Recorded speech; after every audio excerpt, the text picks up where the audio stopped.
There are 3 deadly mistakes that's costing you from achieving a 700 plus credit score. And we gonna talk about every last one of them. So with that being said, you already know what time it is. Let's get right into it.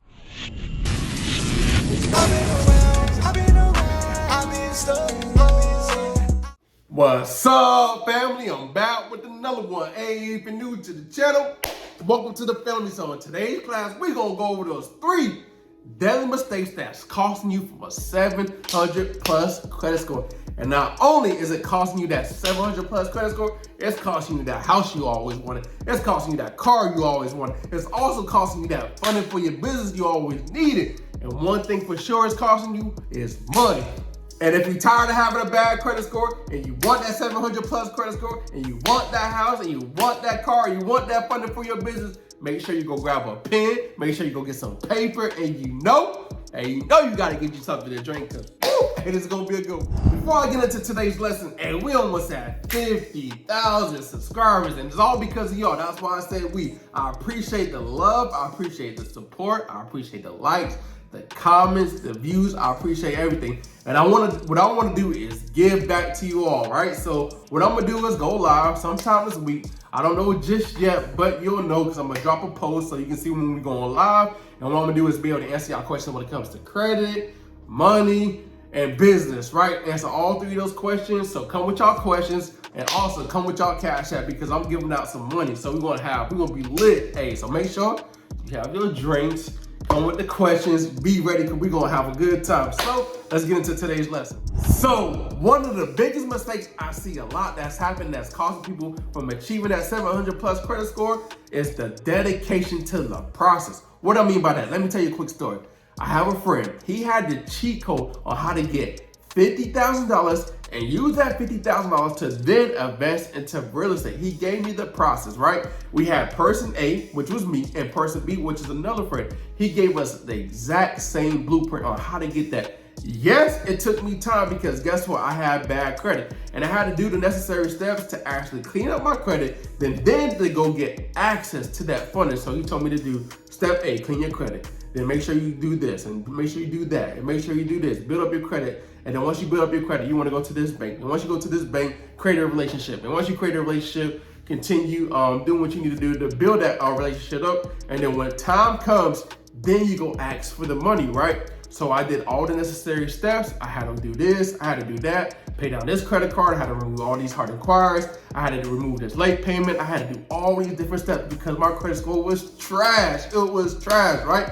But I didn't care because guess what? I really wanted that house, because guess what? I really wanted to get money coming in every single month like clockwork. That was my goal. I want to have a lot of house. I want to play real life Monopoly out here, right? We know we playing Monopoly when we was out here. No, I wanted to play real life Monopoly because I like to collect checks every single month. So my goal was I wanted to get a house in this state, I want to get a house in that state, I want to get a house in this state, and that state, in every single state. So I wanted to go through the process. So I asked him what he did. He told me every last step he did to be able to do that. So I did it and I got the money. I cleaned up my credit, and it took a little bit of time, a year or so, to actually clean up all my credit, to get the things I needed to actually get to that 750 plus credit score, to then go qualify for the loan, to then go get the house, right? It took time. However, person B, guess what? Didn't execute at all on the steps. He thought more like his mentality was, I'll get to when I get to. I have the time. I don't gotta worry about it.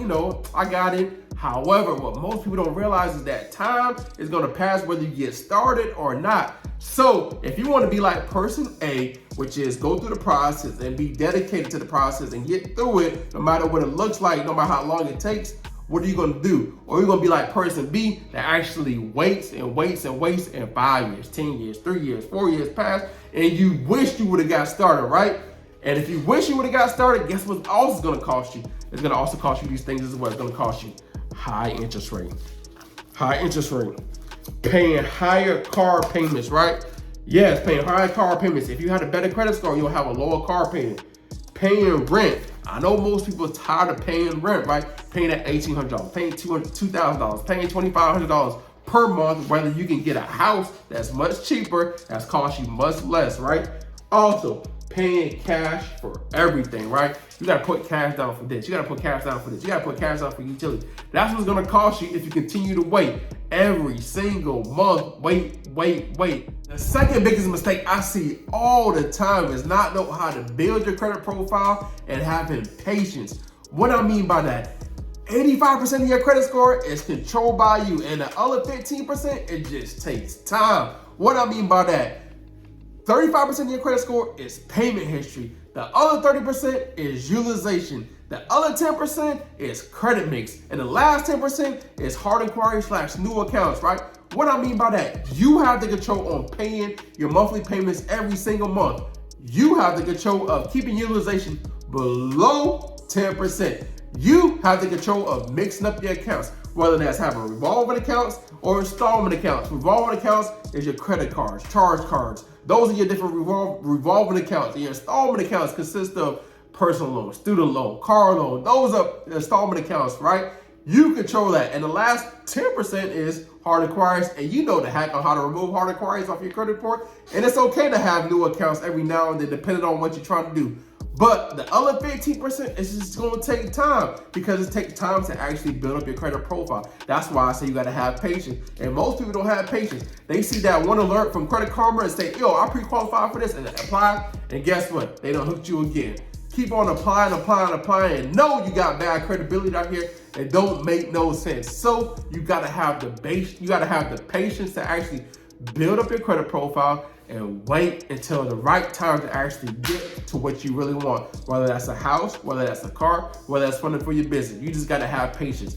And most people I see don't have no patience, and it costs them from getting that 700 plus credit score, and also costs them from getting what they really want. The third mistake I see all the time that's causing people from getting that 700 plus credit score is having discipline. What I mean by that, they get a credit card and thinking that that credit card is extra money. They use that credit card for unnecessary things, and that's costing them from a 700 plus credit score. Yes, it's costing you, because guess what? You think that I have an extra $500, or I have an extra $1,000, or I have an extra $2,000, and they use that credit card to then buy things that they really don't need, instead of using that credit card just to pay bills. Because you already have to pay that bill, but you use it to go buy more clothes, or use it to go have fun, or you use it to go to the party, or you use it to get a few good outfits to go to the club to impress somebody that don't know really like you, or you use it to do necessary things. Yes, you have emergencies. Yes, you have, every now and then. But what you need to use that credit card is just to pay your bills, and use the money that you got anyways, because you collected it, and just pay off the credit card, creating that habit. And most people still have the bad habit, and that's what's stopping them from getting a 700 plus credit score. However, I know that you have the information, because you have me, and I'm gonna continue being what you need to walk you through and be able to help you to get over that hump, so you can get that 700, that house, that car, that funding for your business, whatever that looks like. But if you really need help, right? If you need a way to actually clean up your credit, or if you don't have the time, there's two ways you can go about it. But most importantly, if you just need help cleaning up your credit, all you got to do is just watch that video right here. I'll walk you step by step on how to clean up your credit, just step by step. So just go watch that video right here. You're going to be good.